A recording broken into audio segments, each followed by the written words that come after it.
Hello everyone! Magandang araw sa inyong lahat. Welcome back dito sa ating channel.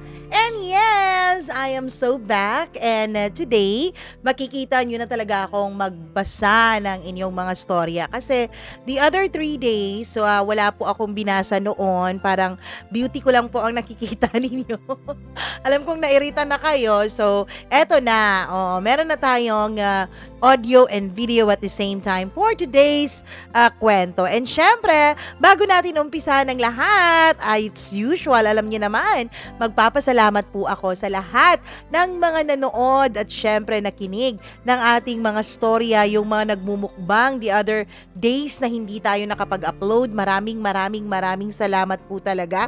And sa mga hindi nagsiskip ng commercials, thank you so much po. Kayo po ang dahilan kung bakit paunti-unti ay meron na tayong mga naiipon at naiipon sa ating sa ating YouTube studio, hindi sa bank. Wala pa, kakaumpisa pa lang natin eh. And syempre para maumpisahan na rin nating ayusin itong ating munting studio. Pero nako, bago ang lahat ng yan, bago natin pag-usapan ang munting studio natin, mag-hi muna ako kay Annalyn Morales. Maraming salamat sa pakikinig. Ma'am Judith McGovern, thank you so much. Hi din kay Annalyn Morales. Paulit-ulit, Annalyn Morales. Siya nga pala, kung nakikita nyo yung straw dito sa ating video, ito po ay coffee. So, nagko-coffee po ako while recording. Charot! Sumusosyal ng paunti-unti. Hi din ako kay Roslyn Aya, kay Jonalyn Cabudol, maraming salamat. God bless you too. Queen Yara, maraming thank you. Rose Eunice, Beth Lyrics, hello sa'yo. Oo. Ninominate niya ako dahil bigla-bigla lang daw akong nawawala. Sorry naman. Ami Harnoke, maraming thank you.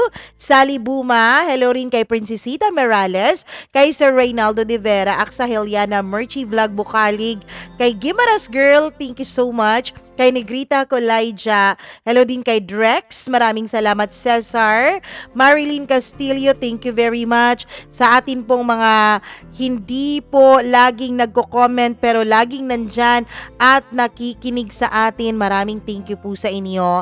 Hi kay Maria Teresa Lacheca, maraming salamat. Rhea Jane, hello rin ako kay Chazi Chai, Yuki Viel, maraming salamat. Rosita Benavides, at sa lahat po ng ating listeners.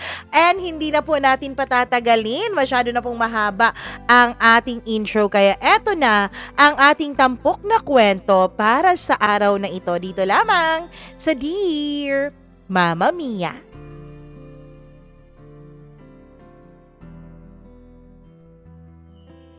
Kung minsan, sa dami ng mga masasakit na nangyari sa buhay mo, ay hindi mo na alam kung papaano pa ba magpapatuloy, kung papaano pa ba ipagpapatuloy na mabuhay sa mundo sa kabila ng sakit na iyong napagdaanan. Pero pagkatapos ng unos, darating ang liwanag. Darating ang araw na masasabi mong, okay na ako. Masasabi mong, maraming salamat at napagdaanan ko ang lahat ng yon. Dear Mama Mia, ako nga pala si Yani. Isa po akong nurse at sa ngayon, Mama Mia, ay naninirahan na po ako sa ibang bansa. Medyo may kalungkutan na may inspirational at may kasiyahan din naman itong kwentong isishare ko sa inyo. Medyo mahaba din po ito, kaya sana you people will bear with me. Umpisahan natin ang aking kwento taong 1994. Transferee po ako sa high school dahil galing po kaming Cebu nung mga panahon na yon. Inilipat kami ng mga magulang namin sa Northern Mindanao. Somewhere doon lang malapit sa may airport, Mama Mia. 3 kaming magkakapatid at ako po ang pinakapanganay. Lumipat kami ng bahay kasi na-disable po ang papa ko. Binigyan naman kami ng compensation ng company niya, kaya ayon nagdesisyon ng mama ko na bumalik na lang sila sa lugar nila. Total may binigay at pinamana naman ng lolo't lola ko na isang ancestral house para kay mama. Nagalit pa ako nung una dahil gusto ko sana na doon lang mag-aral kung saan ako nag-umpisa, Mama Mia. Gusto ko sana na makasama ko pa rin ang aking mga kaibigan, kaya lang anak lang po ako. Wala po akong magagawa dahil kapag sumuway ako, paniguradong palo ang aabutin ko sa mama ko. Pagdating namin doon ay pina-enroll niya kami sa isang Catholic school na mga madre po ang nagdadala. Excited na excited ako noong umpisahan ang pag-aaral ko. Marami agad akong naging kaibigan. 1 to 3 first 3 months ko pa lang sa school, Mama Mia, ay meron na agad nanligaw sa akin. Di gawin ng lola niyo eh. Battalion commander po siya sa ROTC ng aming eskwelahan.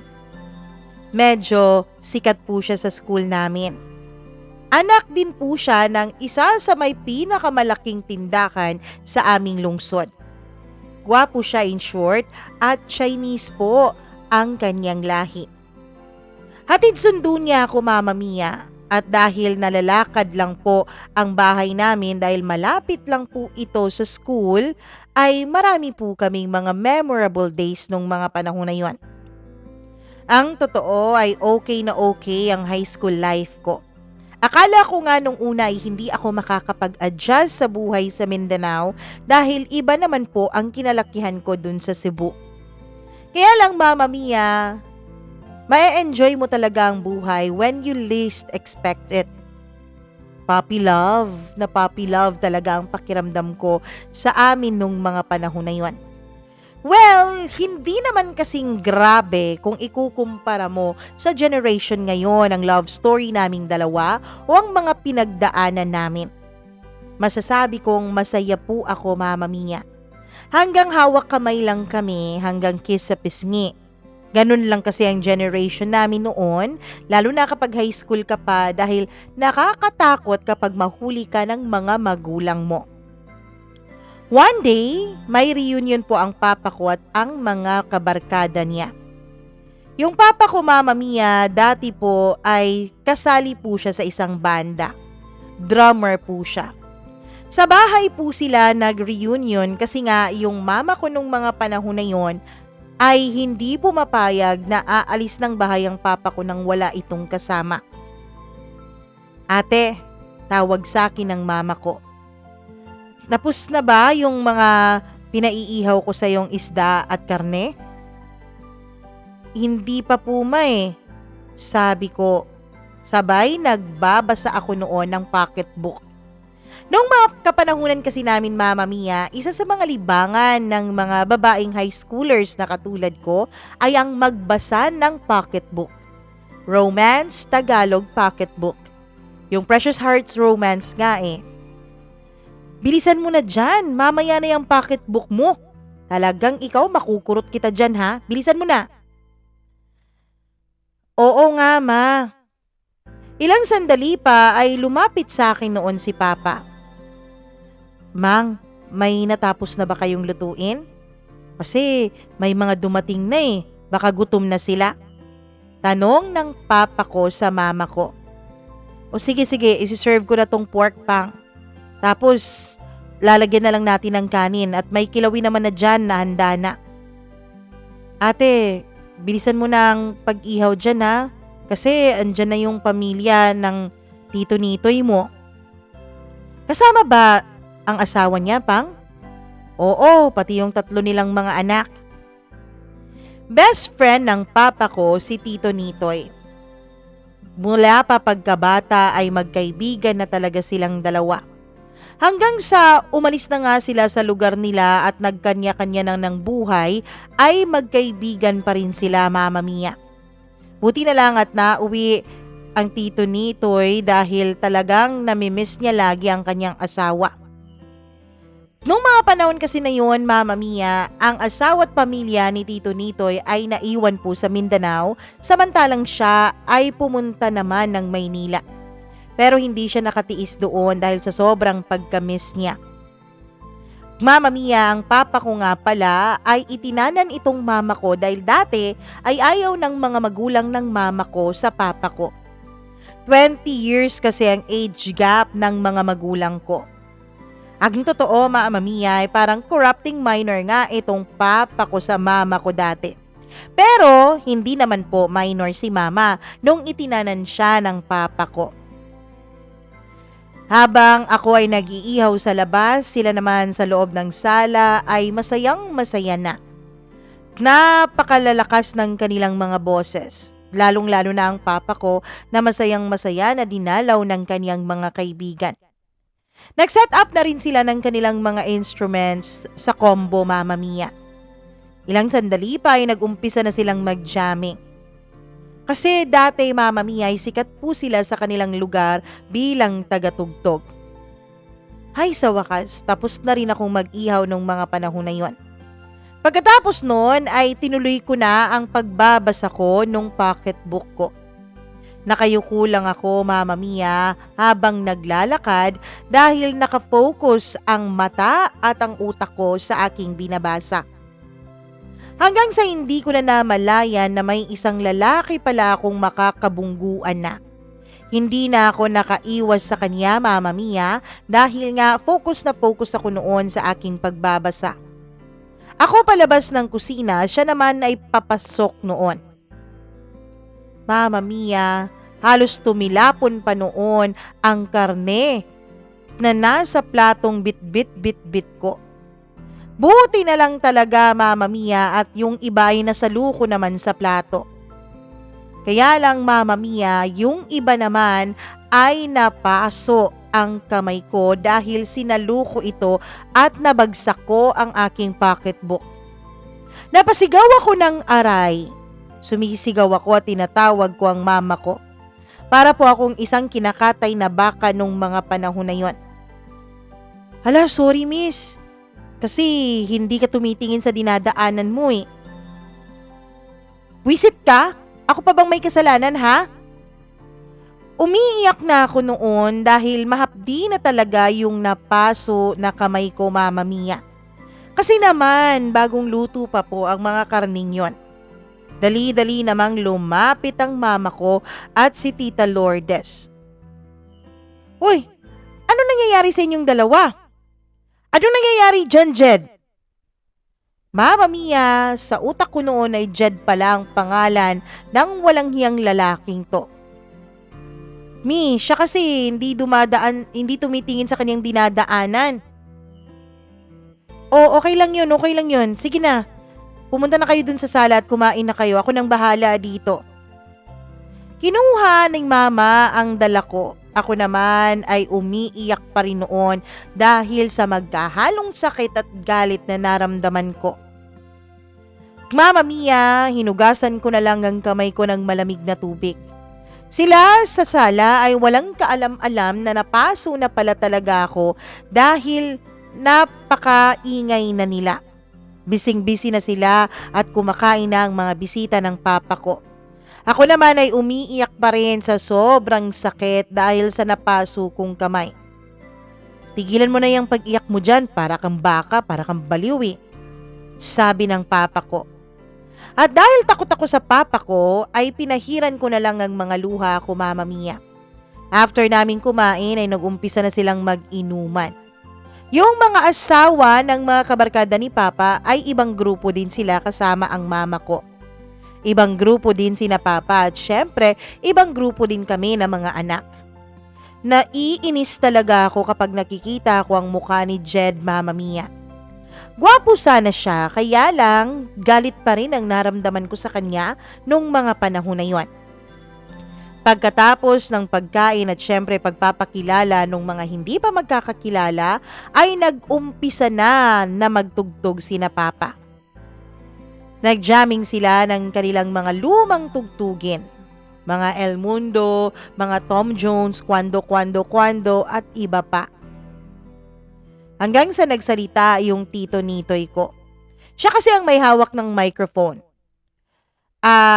Tawagin ko sana yung anak kong si Jed para siya yung tumugtog ng piano at organ. Nits, bigay mo na lang kay Yani yung microphone.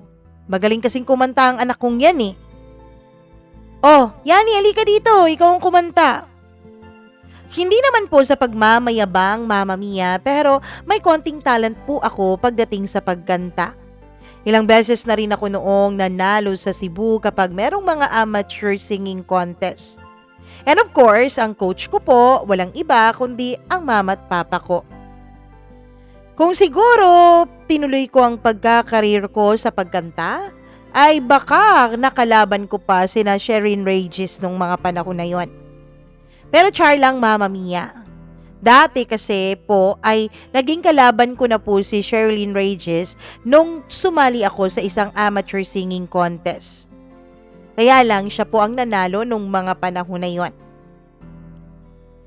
Ayoko sanang tumayo at ayoko sanang pagbigyan sina Papa pero kinurot ako ng mama ko sa tagiliran ko. Kaya tumayo na lang ako. Kinuha ko yung mic mula kay Tito Nitoy. Uy, sabi ko sabay titig kay Jed. Carol Banawa na kanta ha. Sabi ko, Mama Mia, na talagang inirapan ko pa siya dahil hindi pa rin nawawala ang inis at galit ko sa kanya nung mga panahon na yon. Yung bakit di na lang totohanin.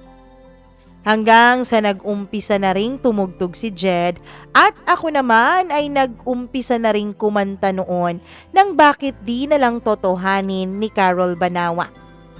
Sa mga Gen Z dyan na hindi nakakaalam nung kantang yon, i-research nyo na lang yung lyrics at may Google naman. Oh, ang galing pala nitong anak mong kumanta, sabi ni Tito Nitoy na tumayo pa ang lahat at nagpalakpakan. O bakit daw hindi na lang totohanin tong mga anak natin? Sabi na biro ng papa ko. Ay walang problema sa akin yan, sabi naman ni Tito Nitoy. Hanggang sa natapos na ang kanilang kasiyahan at umuuwi na rin yung ibang mga bisita. Ako naman nung mga panahon na yon ay tumutulong ako sa mama ko na maglinis. Hanggang sa may ibinulong ang mama ko sa akin. Gwapo si Jed ate, no? Mama, ayoko sa kanya, napaka-presko. Ang hindi alam ng mama ko nung mga panahon na yon ay meron na po akong boyfriend. Siyempre, yung battalion commander namin sa school, Mama Mia.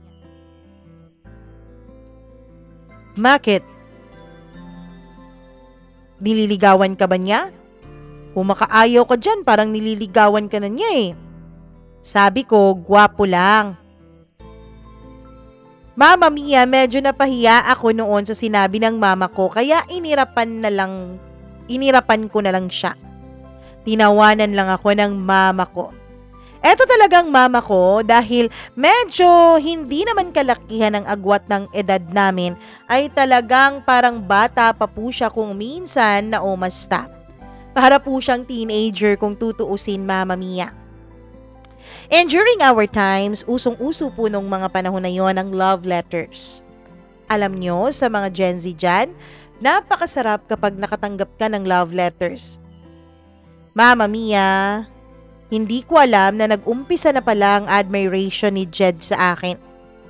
Sa school namin, meron pong mini radio station. Every afternoon ay meron talagang naka-assign na estudyante, Mama Mia, na para bang nagdi-DJ. Magbabasa yung estudyante ng mga love letters mula sa iba't iba ring mga estudyante na pinapadala dun sa mini radio station namin. Kapag meron silang gustong ipaabot sa kanilang secret crush o admirer na hindi nila masabi-sabi ay pwede nilang ipadala doon sa mini radio station. At kapag may requested songs din sila ay pwede rin, Mama Mia.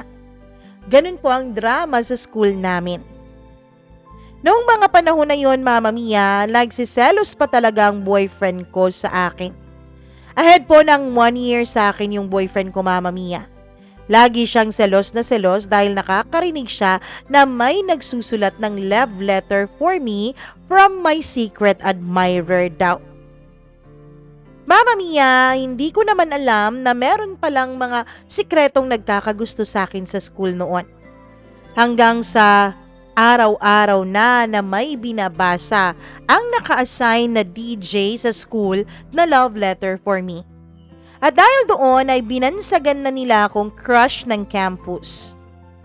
Mama Mia, si Jedning mga panahon na yon ay kilalang kilala din bilang kilabot ng high school girls dahil marami pong nagkaka-crush sa kanya. Marami pong nagsasabi na ka-look-alike ni Jed ang pumanaw na aktor na si Rico yan. Sa totoo niyan, Mama Mia, ay marami pong nagpapadala ng mga love letters kay Jed dun sa mini radio station namin. Sa school namin ay napakarami pong activities. At Mama Mia, kalimitan po sa mga activities na yon, kami ni Jed po ang magka-partner. Lagi kaming magka-partner sa pagkanta, sa mga cultural show, at sa mga presentation ng sayaw. In fact, Mama Mia, ay may nagtayo nga ng fans club namin. Mga fans raw namin na kinikilig sa aming dalawa sa tuwing nagpa-partner kami.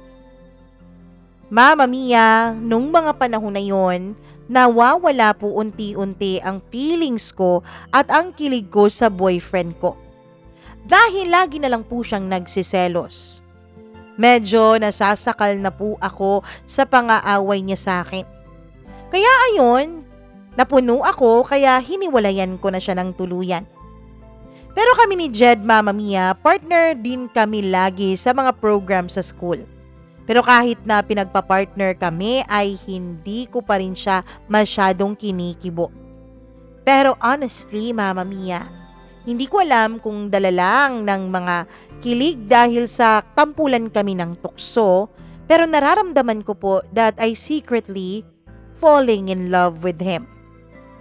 Medyo nahihiya na ako sa kanya at nararamdaman ko rin na nahihiya din siya sa akin. Mag 4th year high school na kami, Mama Mia, nung sabay kaming nakapasok sa CAT training namin. Dun kami nag-umpisang maging close ni Jed. It took us 2 months para sa training na yon. Kaya lagi kaming magkasama, Mama Mia. At nung mga panahon na yon, si Jed po ang napili para maging susunod na battalion commander sa CAT. One day, pagkatapos ng field training namin, ay na-recognize na kami sa aming mga ranked as CAT officers. Lumapit si Jed sa akin, Mama Mia. Yan. Pwede ba na pumunta tayo sa may beach? Diyan lang sa likod ng convent. Anong gagawin natin dyan? Tanong ko na tumaas pa talaga ang kilay ko nung mga panahon na yon. Magdadala ako ng gitara. Doon tayo. Kain, jamming, ganun ba? Okay, sige. Magdadala din ako ng pagkain. Hanggang sa dumating yung araw na nagkita nga kami. Excited na excited ako at nagluto pa nga ang mama ko nung mga panahon na yon ng pansit at lumpiang Shanghai. Siyempre kumuha ako at nagdala ko. Bumili rin ako ng tinapay at soft drink sa may tindahan.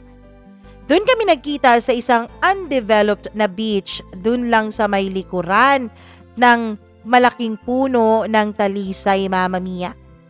Masayang masaya ako dahil kasama ko si Jed. At syempre hindi ko na po ipagkakaila na nung mga panahon na yon ay hulog na rin talaga ang loob ko sa kanya.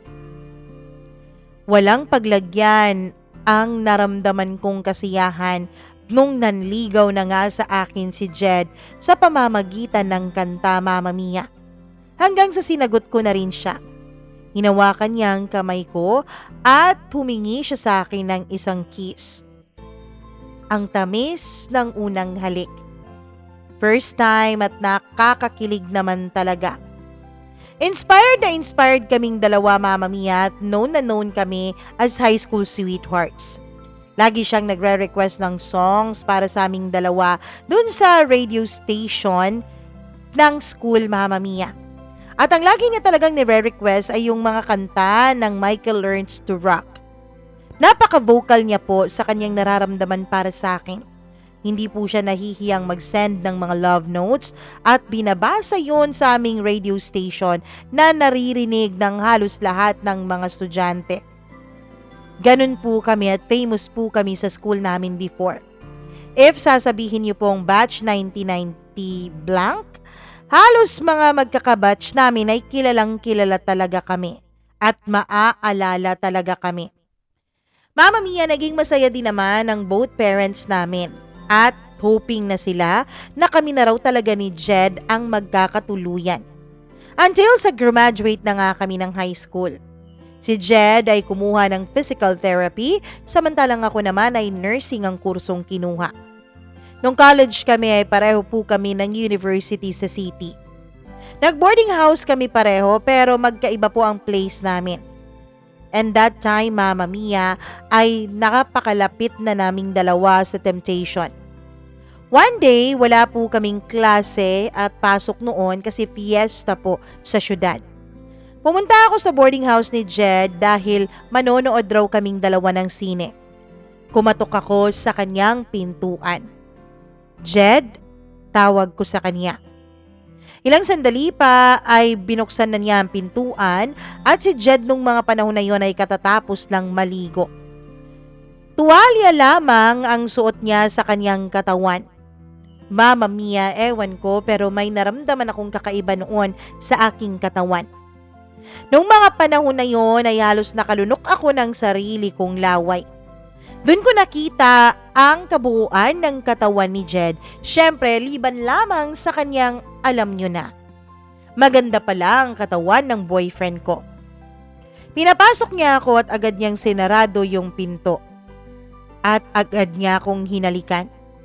Of course, dahil mahal na mahal ko siya, Mama Mia, at expected ko na talaga na siya ang makakatuluyan ko, ay syempre gumanti din ako ng halik. Yung kanyang halik ay nagumpisa sa lips hanggang sa pumunta na nga sa aking leeg. Hanggang sa hinawakan na ng mahiwagan niyang mga kamay ang mga mount pinatubo ko. Nadala na po ako sa sensasyon na aming nararamdaman kahit na first time ko nung mga panahon na yon, Mama Mia. Hanggang sa nakalimutan ko na nga ang lahat ng pangaral sa akin ng mga magulang ko. Nakalimutan ko na rin ang panonood namin ng sine dahil nadala na kami sa aming nararamdaman para sa isa't isa. At may nangyari nga sa aming dalawa ni Jed sa araw na yon, Mama Mia. At dahil first time naming pareho ay pareho po kaming walang kaalam-alam sa kung papaano ba talaga ang performance level. Hanggang sa nung natapos kami ay napag-usapan namin na aming uulitin yon. Mama Mia, inulit namin yon para maging expert na kami at malaman na namin ang mga dapat naming gawin. Hanggang sa nagumpisa na rin kaming mag-explore. Mama Mia, nung mga panahon na yon ay medyo sumakit din talaga yung akin. May dugo pa yung bedsheet nung natapos na kami. Pero masasabi kong wala pong pagsidlan ang kasiyahan na aking naramdaman nung mga panahon na yon. Langga, sorry pero hindi ko kasi napigilan ng sarili ko at naipasok ko, sabi ni Jed. Ano? Baka mabuntis ako ga. Okay lang kung mabuntis ka. Okay lang naman sina Mami at Daddy sa ating dalawa. Buti na lang talaga, Mama Mia, at hindi naman po ako nabuntis. During sa first year namin as college student ay may mga times po na napakalubha ng aming mga nagiging away. Mama Mia, dun na rin nag-umpisa na mawalan ng oras sa akin itong si Jed. Ako rin ay nagiging silosa na sa kanyang mga nagiging classmate. Halos kasi lahat ng classmates niya ay mga babae.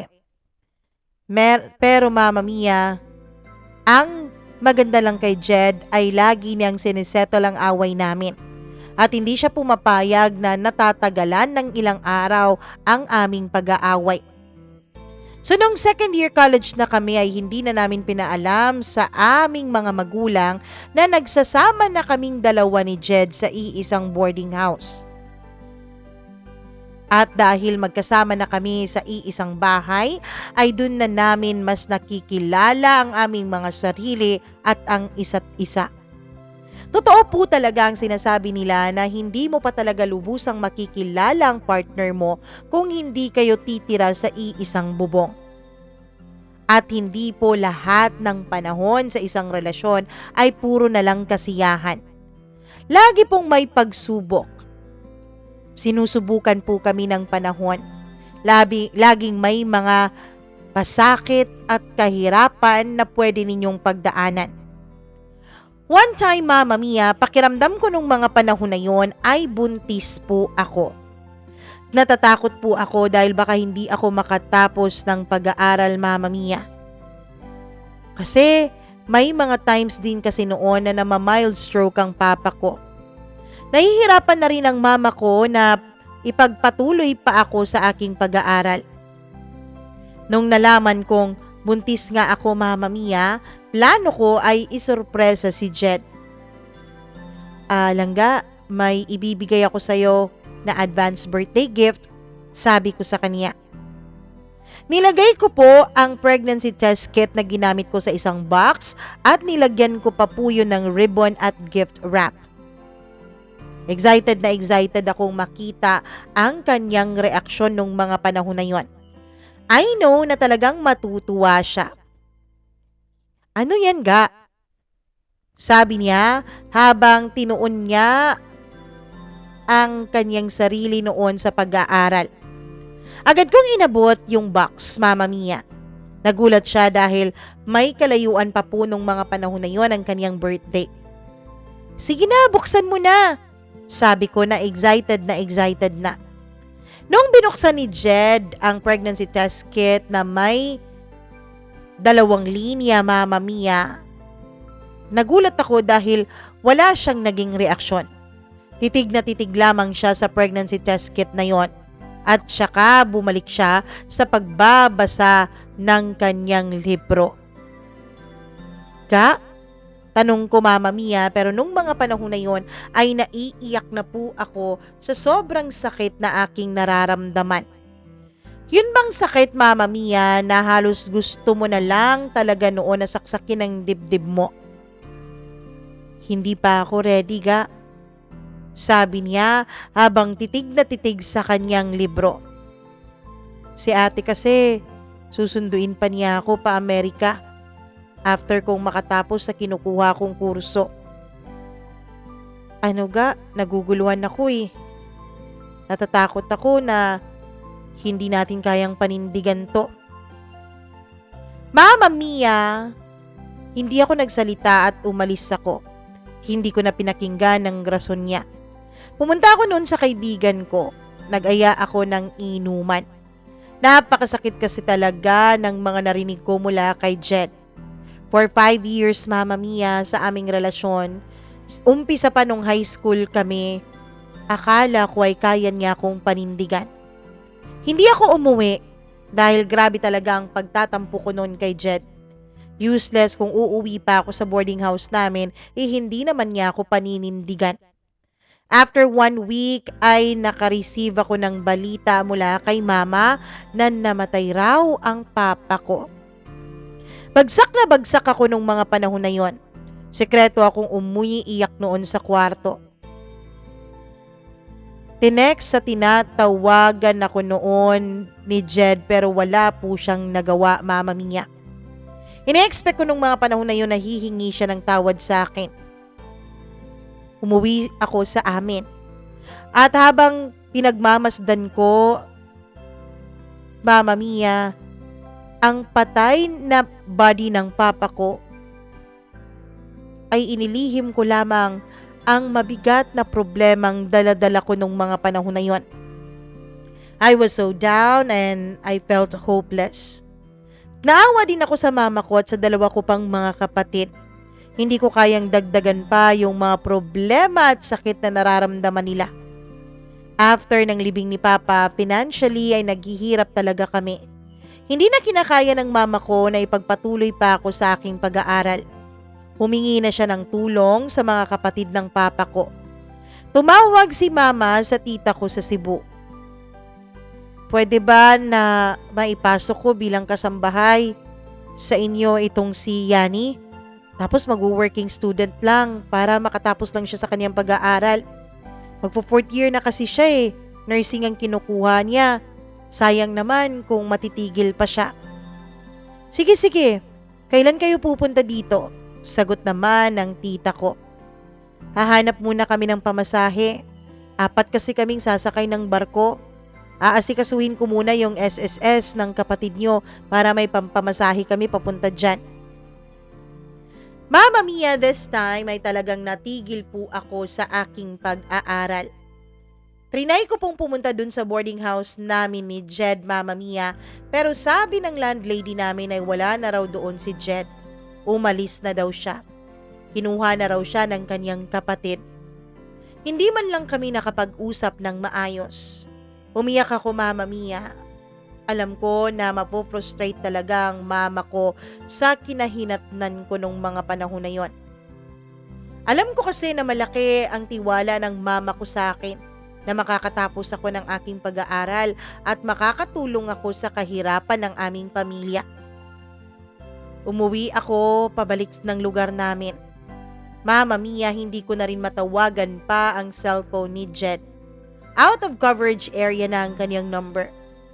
Matapos naming masettle ang lahat dito sa Mindanao ay umalis na kami papuntang Cebu.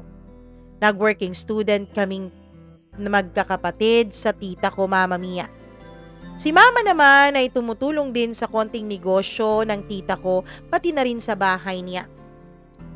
Para hindi malaman ng mama ko na buntis ako, Mama Mia, ay nagpaalam ako sa kanya na sa iba na lang ako mag-working student. Meron naman nang nakakuha ako ng trabaho kaya pumayag ang mama ko. Nag-rent ako ng boarding house sa Cebu, Mama Mia. Walking distance lang dun sa school na papasukan ko. Buti na lang dahil pagdating ko doon ay tinanggap pa po ako ng school nung nagpa-enroll ako. Graduating na kasi ako nung mga panahon na yun, Mama Mia. 1 hour ang traffic nung mga panahon na yun papuntang school galing sa bahay ng tita ko. Kaya naman pumayag ang mama ko dahil sabi ko sa kanya ay mauubos lang ang oras ko sa pagko-commute. Kaya naman pumayag siya na mag-boarding house ako, Mama Mia. Pero ang totoo, ginamit ko po yun na rason para makaiwas ako sa mga tanong dahil nung mga panahon na yon ay nag-uumpisa na ring mapansin ang umbok sa tiyan ko. Napakasakit sa pakiramdam na alam mong napakalaki ng tiwala ng mama mo sa'yo. Pero wala siyang ka-idea na matagal mo na palang sinira ang tiwalang yon. Sabi ko nga nakapag-enroll ako sa school sa Cebu. Patuloy ako sa pag-aaral ko sa kursong nursing. Napakahirap ng buhay. 1 day, 1 eat lang ako nung mga panahon na yon, Mama Mia, dahil hindi po talaga kaya ng allowance na binibigay sa akin ng tita ko. Lalo na at magsa-psychiatric na kami nung mga panahon na yon. Gabi-gabi po akong umiiyak dahil sa sitwasyon ko. Umabot pa noon sa utak ko na what if ipalaglag ko na lang yung bata. Pero hindi naman po kinakaya ng konsensya ko, Mama Mia. Naisip ko na may talent naman ako kaya nag-try po ako mag-apply sa mga bar para maging singer at vocalist. Nag-try po ako ng mga gig at naaalala ko talaga, Mama Mia, ang kantang This Girl Has Turned Into a Woman. Umiiyak ako matapos kong kantahin yon, as in sobrang iyak talaga. Si Jed po talaga ang naaalala ko sa kantang yon. Mama Mia, yung manager ay nadala din sa kanta ko na siyang ginawa kong audition piece. Nagustuhan din ng mga kagrupo nung bandang tumutugtog doon ang aking pag-awit kaya ako ang kanilang pinili. Nakatulong din sa pag-aaral ko ang mga gig ko sa pagkanta-kanta. Pero Mama Mia, yung katawan ko naman ay halos wala na po talagang pahinga. Lagi na lang po ako noong puyat kapag pumapasok sa paaralan. Halos 3 hours lang lagi ang tulog ko, Mama Mia, dahil napakaaga pa po ng pasok ko kinabukasan. And to think na buntis pa talaga ako nung mga panahon na yon. Pero wala naman akong magagawa, kailangan kong patuloy na lumaban. During klase namin ay pinatawag po ako ni Professor Diaz, which is isa pong prof na malapit sa akin. Anak, I know na may problema ka. Mama Mia, si Prof. Diaz po ang nanay-nanayan ko sa aming department. close po kami. Dalawa at anak na ang tawag niya sa akin. Alam din niya ang sitwasyon ko. Paano yan? Paano yung problema mo? Tanong niya. Nay, baka hindi siguro ako makakapagpatuloy ng pag-aaral ko next sem. Kasi halatang halata na tong tiyan ko eh. Ikaw kasi, tigilan mo na yung pagigigig mo kasi lagi kang puyat. Baka yan pa ang makasira sa pinagbubuntis mo. Hindi ko kaya na eh. Kailangan ko pang mag-save para sa panganganak ko. Hindi ko po malilimutan, Mama Mia. January of 1999. Bising-busy kami noon dahil may sinulog. Mama Mia, grabe, kaliwat kanan po ang gig ko noon kahit nahalata na ang tiyan ko na 6 months na nung mga panahon na yon. Maybe siguro dahil magto 2 weeks na noon na wala po talaga akong saktong tulog ay nag-collapse po ako habang kumakanta. Dinala po nila ako sa nearest hospital, tinawagan nila ang guardian ko na si Prof. Diaz. Noong pumunta siya sa ospital, Mama Mia, ay isang napakasakit na balita ang nalaman ko. Nalaglag po ang batang pinagbubuntis ko. Dahil sa sobrang stress ko, Mama Mia, yun po ang dahilan tapos wala pa po akong pa-check up sa doktor gaya ng prenatal. Wala din akong tinitake na vitamins, kaya napakahina talaga ng kapit ng baby ko. Kaya nun, Mama Mia, nag-decide po si Prof. Diaz na iparaspa daw po ako para matanggal po ang kung anumang naiwan sa loob ko. Nung magising ako, Mama Mia, una ko pong nakita si Prof. Nay, yung anak ko po. Umiiyak na nun si Prof. Diaz dahil wala na raw ang bata. Hindi ko matanggap, Mama Mia. Kahit na para sa akin nung mga panahon na yun ay hindi pa ako handang maging ina, ay napakasakit pa rin talaga na mawalan ng isang anak. Sobrang pag-iyak ko nung mga panahon na yon. Ang tagal kong natanggap ang balitang yon. Umiiyak ako habang tinitignan yung fetus. 6 months, Mama Mia. At kitang-kita na talaga na baby na yon. May mga mata na, may ilong, hindi pa nga lang fully develop yung kanyang mga tenga. May pusod na rin siya, Mama Mia, at nagtatamsak pa siya nung mga panahon na yon. Agad kong niyakap, Mama Mia, yung boteng pinaglagyan noon sa anak ko. Humihingi ako ng tawad sa kanya. Kinuha ni Prof. Diaz yung bote, Mama Mia, dahil natakot siya na baka mabinat ako. Anak, ilalagay ko muna siya sa laboratory ha. Ipapadisplay ko siya sa laboratory para sa mga panahon na nalulungkot ka, pwede mo siyang balikan dun sa laboratory ng school. Ipapapreserve ko siya doon.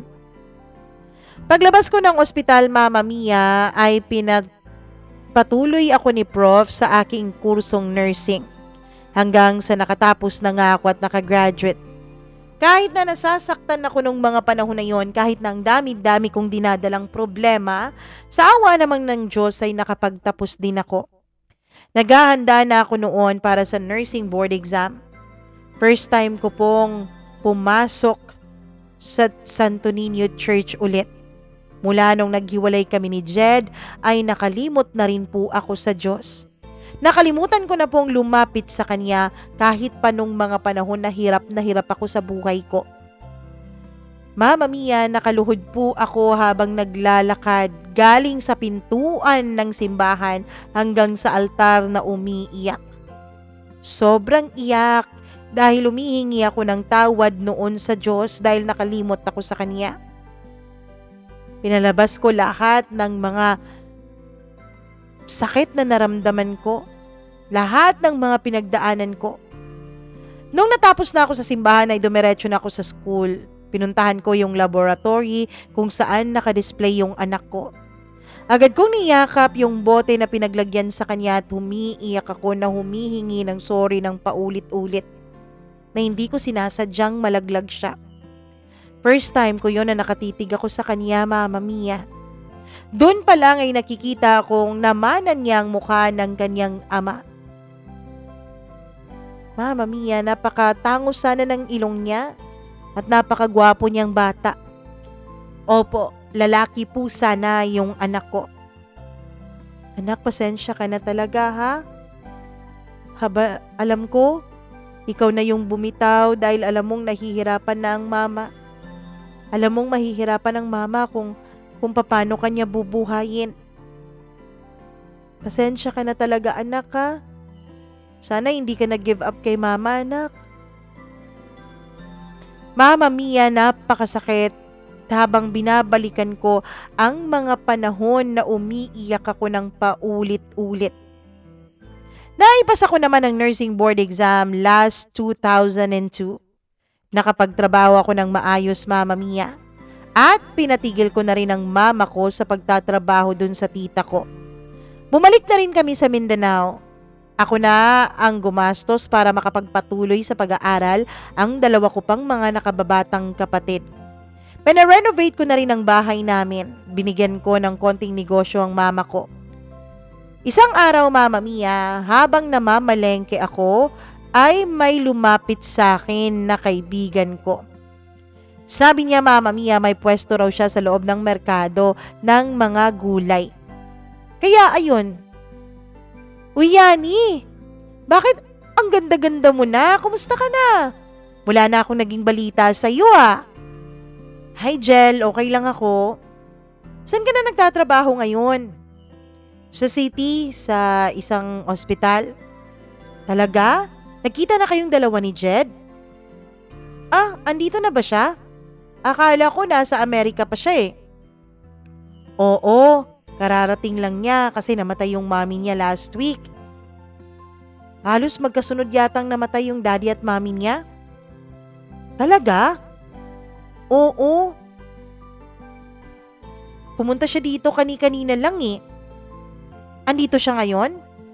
Oo, talagang mga ilang segundo lang ang pagitan ninyong dalawa. Wait, Jel ha, sandali lang. Agad akong tumakbo palabas ng palengke, Mama Mia. Pinuntahan ko dun sa may pwesto ng karne pero wala siya. Dun sa may mga isda pero wala din siya. Sumakay ako ng tricycle at pumunta ako sa bahay nila.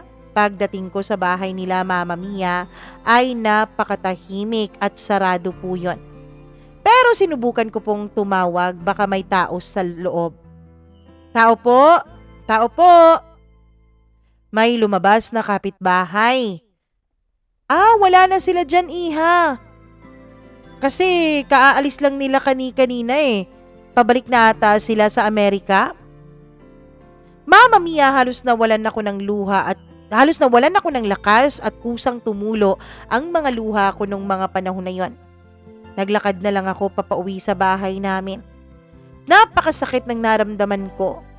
Mama Mia, gusto ko sana nung mga panahon na yon na magkausap kaming dalawa ni Jed. Gusto ko sanang marinig ang rason niya.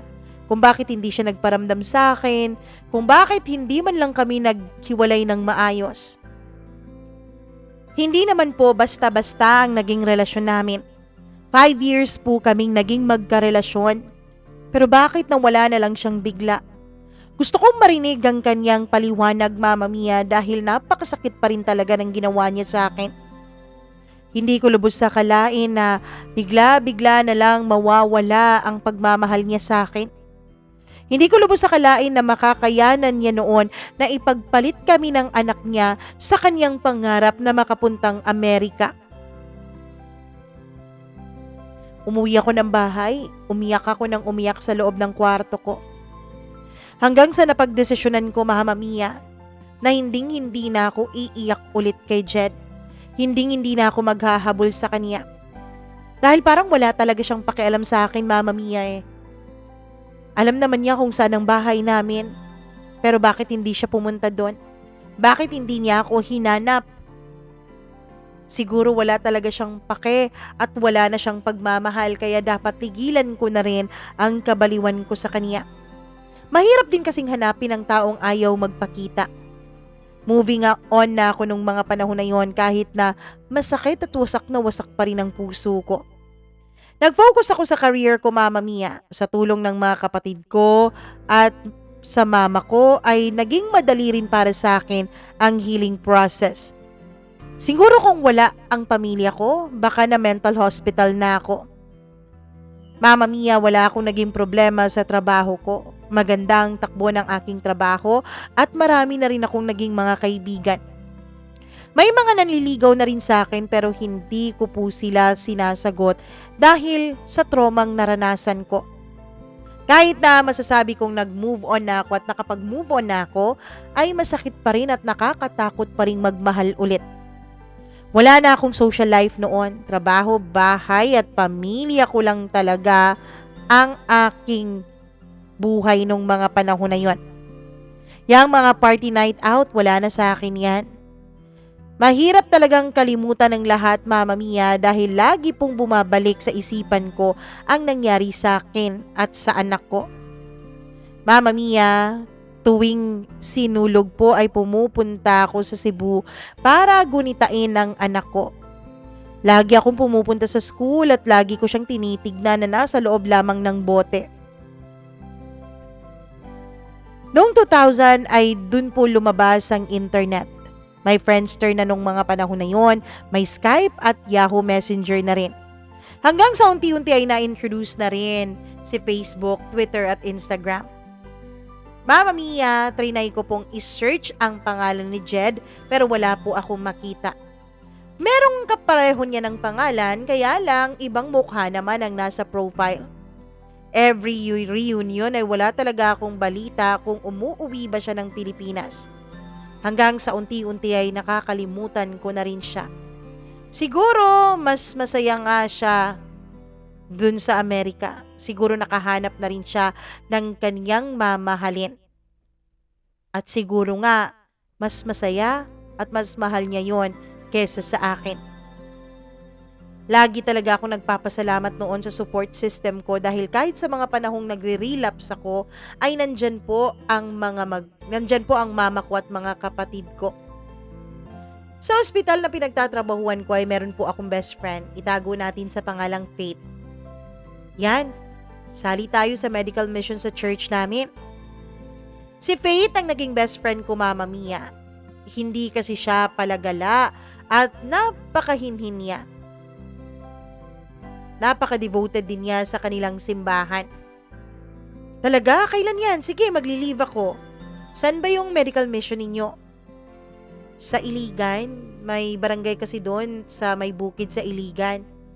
Doon daw, sabi ng mga ka-churchmate ko, magkakandak yung church namin ng medical mission doon. Save your date ha, next week, Monday. Maaga tayo. Okay dokie, no problem. Pagdating ng Sunday night ay nag-prepare agad ako ng pang-2 araw dahil 2 araw daw kami doon, Mama Mia. Nag-empake na ako at excited ako.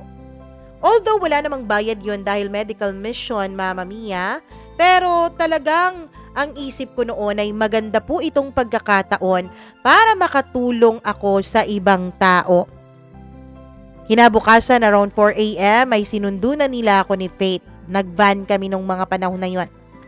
Pagdating namin sa City of Iligan, Mama Mia, ay nag-standby muna kami sa Sanitarium Hospital kasi inaantay pa namin yung mga military at mga pulis na mag-a-assist sa amin. Especially na magiging security namin sa area na yon. Hanggang sa all set na kami, tsaka kami umalis. Ang total hours of biyahe namin ay siguro nasa 1 hour, Mama Mia, dahil talagang nasa liblib na lugar pa yon. Nag-set up na yung mga military at police ng mga tent. Pagbaba ko sa van ay dali-dali po akong naghanap ng pwede kong mapag-CRan dahil ihing-ihi na ako. Mama Mia, nung mga panahon na yon ay nakahanap po ako ng isang liblib na likuran na dun ako umihi. Nung natapos na ako at guminhawa na ang pakiramdam ko, pagtayo ko ay gulat na gulat ako dahil may humarap sa akin na umiihi din pala. Agad akong napasigaw. Nagulat yung lalaki kaya dali-dali din siyang tumalikod at talagang tinapos pa ang pag-ihi niya.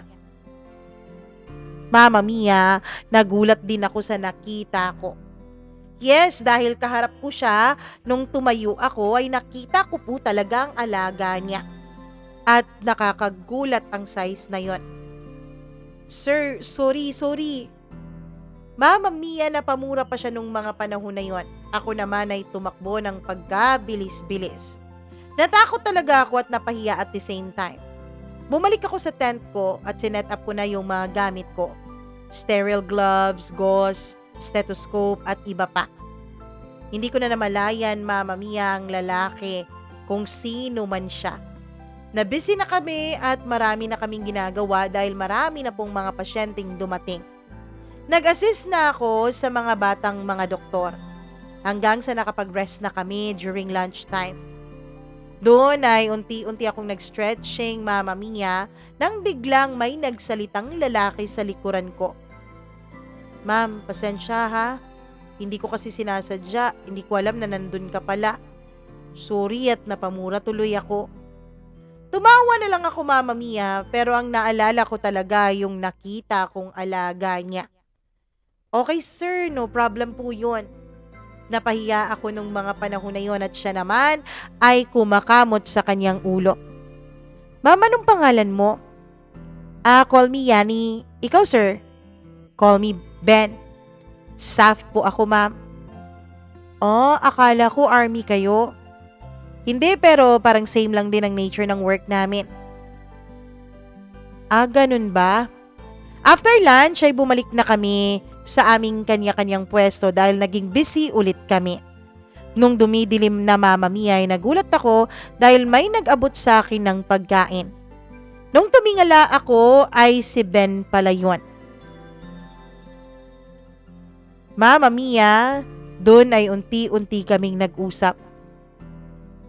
Ma'am, nurse, pwede bang magpa-check up? Masakit kasi dito oh. Sabi niya, tinuro pa ang pwesto ng kanyang puso. Mama Mia, nung mga panahon na yon ay naramdaman ko na talagang parang dumediskarte itong si Ben. Ang kailangan mo sir, cardiologist, hindi nurse. Sabi ko na nakangiti. Ikaw lang ma'am, sapat na. Noong narinig yun ng best friend kong si Faith ay tinukso pa talaga kaming dalawa. Hanggang sa narinig na ng grupo ang tuksuhan kaya tinutukso na kami nilang lahat. Sir, alam mo ang katapat niyan para mawala yung sakit sa puso mo? Gamot lang. Pwede bang magpareseta ng gamot sa'yo ma'am? Okay ba yung Kispirin tapos Yakapsul? Pwede na ba yun? Mama Mia, dahil sa narinig talaga ng grupo ang kanyang mga sinasabi, ay nag-umpisa na silang lahat na tukso-tuksuhin kami. Kinagabihan ay nag-bonfire kaming lahat. Always ready talaga ang mga ito kapag may medical mission. May nagdala ng speaker na malaki at meron ding microphone, Mama Mia, dahil napakahilig din ng church na yon na kumanta. Lahat po sila ay may talent sa music. Hanggang sa kanya-kanya nang kumanta ang lahat. O, sinong gustong makipag-duet sa akin if I ever fall in love again? Sabi ng doktor. Dok, alam mo, walang ibang pwedeng umangkin sa kantang yan kundi si Yani lang. Sabi naman ni Faith. Sige, nurse yan. Duet tayo. Hanggang sa nagumpisa ng maggitara si Doc Yano. At kami naman ay nag-umpisa na ring kumanta, Mama Mia. Nung matapos na kaming kumanta, ay sumisigaw na yung lahat. Lalong-lalo na ang best friend kong si Faith. Mama Mia, amazed na amazed sila nung mga panahon na yon sa boses ko. Hoy, concert na yarn, sabi naman ni Faith. Hanggang sa marami pa silang pinakanta sa akin. Around 10 p.m. nung tumigil na kami. Papasok na sana ako nun sa tent ko nung biglang sumunod si Ben sa akin at lumapit. Yan, kilala mo ba si Cupido? Sino yan? Tanong ko. Pinana kasi ni Cupido tong puso ko eh. Hindi lang pala itsura mo ang nakaka-inlove, pati din pala boses mo. Alam mo sir, buti pa matulog ka na, baka kulang ka lang talaga sa tulog. Sabi ko at pumasok na agad ako sa tent naming dalawa ni Faith. Kinabukasan ay busy ulit kami dahil last day na namin yon sa aming medical mission. Pagdating ng hapon ay unti-unti akong pumasok sa loob dahil kailangan ko nang maghanda sa mga gamit ko pa uwi. Nang biglang lumapit ulit si Ben sa akin. Yan, pwede bang makahingi ng cellphone number mo? At bakit? Wala lang, text-text lang. Hindi naman po ako suplada kaya binigay ko na lang ang cellphone number ko, Mama Mia. Simula nga noon ay tawag na ng tawag si Ben sa akin. Mahirap pala yung trabaho nila, lalo pa na mas mahirap ito kaysa sa army. Kasi sila, Mama Mia, kung saan talaga may giyera ay pinapapunta sila doon. Si Ben ay graduate sa Philippine National Police Academy o PNPA. Sinabak agad siya sa SAF, Mama Mia. Tubong Davao siya. Maganda ang naging communication namin pagkatapos ng aming medical mission. Minsan, kapag may pagkakataon ay pumupunta siya sa ospital kung saan ako nagtatrabaho. Minsan sa bahay namin. Hanggang sa umabot na nga ng 1 taon ang panliligaw niya sa akin, Mama Mia. Doon ko naramdaman na unti-unti ay nagiging okay na rin naman ang pakiramdam ko. Unti-unti ay nagiging okay na rin naman ang puso ko. Kaya nagdesisyon na kong sagutin na siya. Mama Mia, nung officially naging kami na, sabi niya ay pupunta raw kami ng Davao para ipakilala niya ako sa kanilang pamilya. Kilala na rin siya ng mga magulang, ng mama ko at ng mga kapatid ko. Wala kaming problema ni Ben. Napakabait niya at napaka-sweet. Napakabilis lang ding nahulog ng loob ko sa kanya. Mama Mia, hanggang sa after 2 years ng aming relasyon, ay nagpakasal kaming dalawa ni Ben. PNPA ceremony yung kasal namin. Habang nagmamarch siya ako papunta sa altar, Mama Mia, ay ako din po ang kumakanta noon. Dahil nung mga panahon na yon ay gusto kong iparamdam through song kay Ben ang talagang pagmamahal ko sa kanya. Umiiyak talaga ako noon habang nagmamarch at kumakanta dahil thankful ako sa Diyos dahil binigyan niya ako ng isang taong magpupuno ng mga pagkukulang na iniwanan ni Jed. Mama Mia, mahal na mahal namin ni Ben ang isa't isa. Hanggang sa biniyayaan na kaming dalawa ng isang anak. Kaya lang, Mama Mia, ang hindi lang po maganda sa aming pagsasama ay ang kapag tungkol na sa kanyang trabaho. Hindi kasi madali kapag SAF ang napangasawa mo, Mama Mia. Kahit dahil kung saan-saan lang po talaga sila nadidistino. Lalo na kapag official na. Hanggang sa, Mama Mia, hindi ko na alam kung papaano ko pa uumpisahan noon ang buhay ko ng mag-isa. Lalo pa nung nagbuntis na nga ako sa anak namin. Ako lang po mag-isa dahil sa ibang lugar naka-assign ng asawa ko. Nanganak din ako na ako lang mag-isa at walang asawang nag-a-assist sa akin. Yes, nandyan ang pamilya ko pero iba talaga siguro kapag kasama mo ang asawa mo habang nanganganak ka. After 1 week nung pinanganak ko ang anak namin ni Ben ay nakauwi siya. He is a good father and yet a good husband also. Walang third party issue sa aming dalawa that time, Mama Mia. Di ba sabi nga nila kapag men in uniform ay talagang mahihirapan ka na malaman kung ito ba ay loyal sa'yo. Pero sa aming dalawa, 100% po ang tiwala ko sa asawa ko. 3 years old na noon ang anak naming dalawa. Gusto ko sana siyang i-surprise kasi almost 6 months na siya noong hindi nakauwi sa amin. Lalo pa nga, Mama Mia, nung na-assigned na siya sa Zamboanga. Alam ko naman kung saan ang kampo nila at yung barracks nila dahil dinala na niya ako noon, nung first time pa siyang ma-assign doon. Napakahaba ng biyahe namin ng anak ko. Sure talaga ako noon na hapon na kaming makakarating doon sa barracks nila. Nung nakarating na kami ng Zamboanga ay dumiretso na ako sa kanilang kampo.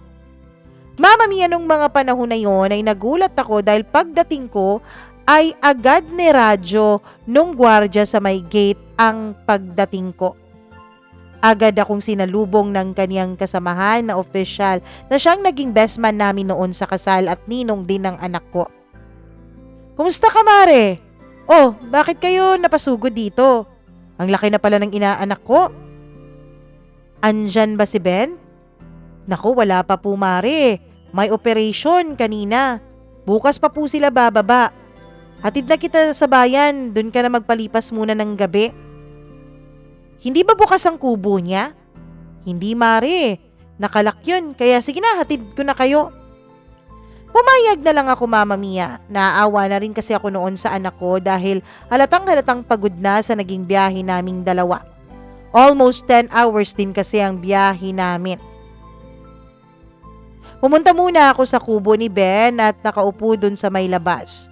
Hanggang sa may narinig ako, Mama Mia, na parang may nag-iingay sa loob. Pumunta ako doon dahil maghahanda pa po yung best friend ni Ben na ihatid ako. Kaya umupo muna ako doon. Hanggang sa may naramdaman talaga akong may nag-iingay sa loob. Alam mo yung woman's instinct? Kakaiba po kapag asawa ka na.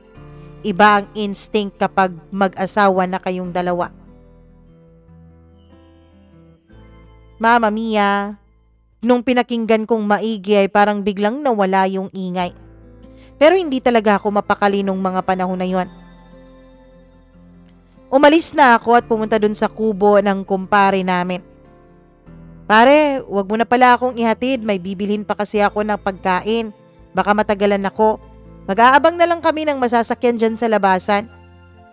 "Sige, buti pa, Mare." Mama Mia, may nakita po akong parang kubo dun bago palabas ng gate sa barracks na yon. Dun muna ako umupo kasama ang anak ko dahil medyo madilim dun. Naabutan na rin kasi kami ng dilim, Mama Mia. Naawa ako sa anak ko nung mga panahon na yon dahil nilalamok na siya at gutom na rin siya. Nakatulog na rin siya sa sobrang iyak niya dahil sa pagod. Nung lingunin ko ang gate ay wala po ang gwardya noon, Mama Mia. Pero nung nakita ko siya ay inalalayan na niya ako palabas. Buti na lang dahil sa labas ng barracks na yon ay meron pong parang malaking upuan. Doon ko pinahiga ang anak ko at doon din ako nagupo. Ilang sandali pa ay umalis yung gwardya. Kaya, Mama Mia, dali-dali po akong pumasok sa loob. Kahit na medyo madilim, ay talagang nilakihan ko lang ang mata ko para makita ko ang dinadaanan ko. Bit-bit ko pa noon ang anak ko at karga-karga ko siya habang tulog. Mama Mia, hanggang sa makadaan kami sa parabang kusina nila doon sa barracks. Doon ko narinig na may kausap ang kumpare ko na isa ring kasamahan nila. Sabi ko nga tigas talaga ng ulo ni Bokins. Kawawa naman ang mag-ina. Yun ang narinig ko mula sa bibig mismo ng kumpare ko. Mama Mia, hindi ko na napigilan noon ang luha sa aking mga mata. Hindi ko na naramdaman ang bigat ng anak ko na karga-karga ko pa nung mga panahon na yon. Hanggang sa lumapit ako sa kubo ni Ben. Kumatok ako, Mama Mia, dahil sarado yon. "Sino yan?" Tinig ni Ben nang nasa loob. Kumatok ulit ako. "Sino sabi yan?" Bigla niyang buksan ng pintuan at gulat na gulat siya, Mama Mia. Nung mga panahon na yon ay umaagos na talaga ang mga luha sa mga mata ko. Lalo na nung nakita ko ang babaeng nakahiga sa kanyang kama at nakatapi lamang ng tuwalya. Hindi ako nakakilos. Pakiramdam ko noon ay nag-cramps ang buo kong katawan. Gusto kong sumigaw pero walang lumalabas na boses sa bibig ko, Mama Mia. Nakita pala ako ni kumpare niya at dali-dali itong tumakbo at saka hinila niya ako. Si Ben ay shock na shock pa rin at hindi nakakilos. Nung nahimasmasan na ako, Mama Mia, ay binigay ko kay kumpare ang bata. Nakita ko po ang isang M16 at kinuha ko po yun at tinutok ko dun sa babae. Pagkatapos noon ay hinila-hila ko siya papalabas ng kubo. Buwisit kang higad ka? Dun pa kumilos si Ben, Mama Mia, at agad niya akong pinigilan. Babe, akin na yung baril. Babe, baka kung anong pumasok sa utak mo, babe, makadisgrasya ka pa. Paano na ang anak natin? Tinapon ko yung baril at dali-dali kinuha yon ng mga kasamahan ni Ben at tinago nila. Mama Mia, mabigat po yung M16. Pero siguro dahil sa adrenaline rush ko nung mga panahon na yon, ay agad ko pa rin yung nabuhat. Napaluhod ako at napaiyak. Yumakap si Ben sa akin at umiiyak na rin pero tinutulak ko siyang palayo. Mama Mia, nakakapagod po ang sitwasyong ganon. Mula pa kay Jed na akala ko maswerte na ako. Eto si Ben na akala ko talaga hulog na ng langit sa akin. Pero, Mama Mia, niloloko pala niya ako. Pinapili ko agad si Ben kung ako ba o yung kabit niya. Masakit tong ginawa mo sa akin, Ben. Kahit sana, sa bata ka na lang naawa, wag na lang sa akin. Pero ano, sinisira mo ang kumpletong pamilya ng bata? May pagkukulang ba ako, Ben, ha? Ginawa ko naman lahat ng best ko para sa'yo para mabuo tong pamilyang to. Patawarin mo ako, babe. Ako, Ben, pagod na ako. Pagod na akong sumugal. Dahil puro trauma na lang ang nakukuha ko sa buhay na to. Ikaw, nasa sayo. Kung sinong pipiliin mo. Babe, sorry, pero mas mahal ko si Sheila. Hindi ako makakatulog kung wala siya, babe. Sorry talaga. Patawarin niyo ako, babe. Umalis ako nun, Mama Mia. Kinuha ko ang anak ko mula kay kumpare. Yahatid na kita, Mare. Nadaanan ko pa si Ben na nakaluhod pa rin. Napakasakit sa puso na kahit siya na nga itong nagloko, ay siya pa itong hindi magawang piliin kami ng anak niya. Iniisip ko nung mga panahon na yon, Mama Mia. May diferensya kaya ako? Baka isinumpa ako? Kasi parang halos magkapareho lang ang nangyari kay Jed at kay Benny. In the end, pareho nila akong iniwanan. Pareho nila akong hindi pinili. Habang nagdadrive noon si kumpare ay iyak pa rin ako ng iyak. Mare, pasensya ka na talaga ha. Hindi ko masabi-sabi sa'yo. 5 buwan na kasing nababaliw si kumpare sa babaeng yan. Nakilala lang naman niya yan sa massage parlor nung minsang nagpamassage kami. Nagtataka na lang ako araw-araw nang pumupunta itong si kumpare sa massage. Pinagalitan ko nga pero ayaw makinig. Di daw siya makatulog. If hindi niya makikita sa isang araw yung babae. Baka ginayuma si pare, Mare. Patingin mo kaya? Gayuma man o hindi, bahala na siya. Okay lang ako, pare. Huwag kang mag-alala. Lilipas din to. Nakaya ko nga nung una na iniwanan ako eh. Eto pa, bahala siya sa buhay niya. Nag-check-in kami ng anak ko sa isang hotel sa Zamboanga. Mama Mia, inumaga na ako sa kakaiyak nun. Wala akong magagawa dahil hindi ko naman pwedeng ipilit ang sarili ko na mahalin niya ako o kami ng anak namin ang piliin niya. Maaga kaming bumiyahe ng anak ko pa uwi ng Mindanao.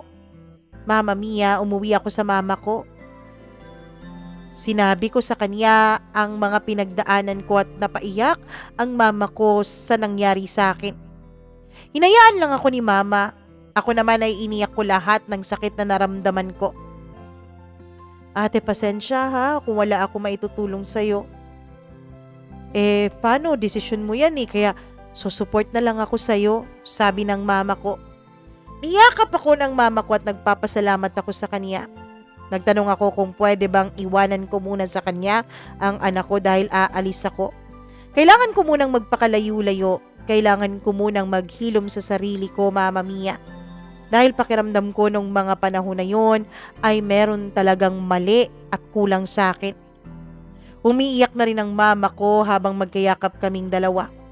After 1 month ay nag-resign ako sa ospital.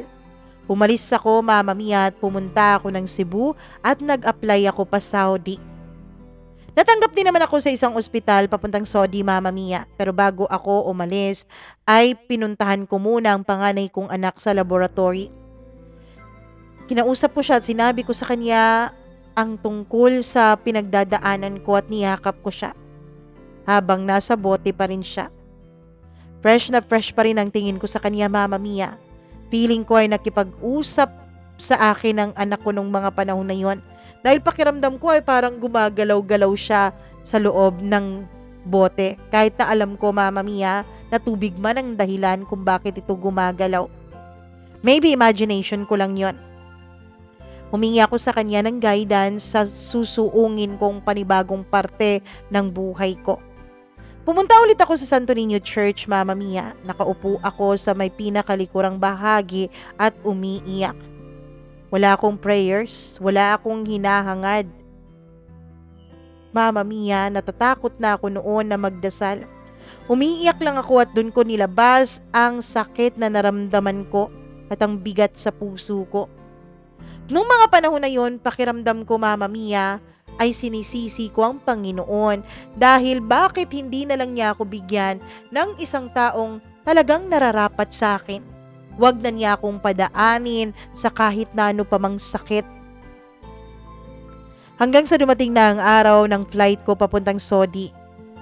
Mama Mia, walang pag-aalinlangan ako nung mga panahon na yon na pumunta ng Saudi at iniwanan ko ang bigat ng nararamdaman ko sa Pilipinas.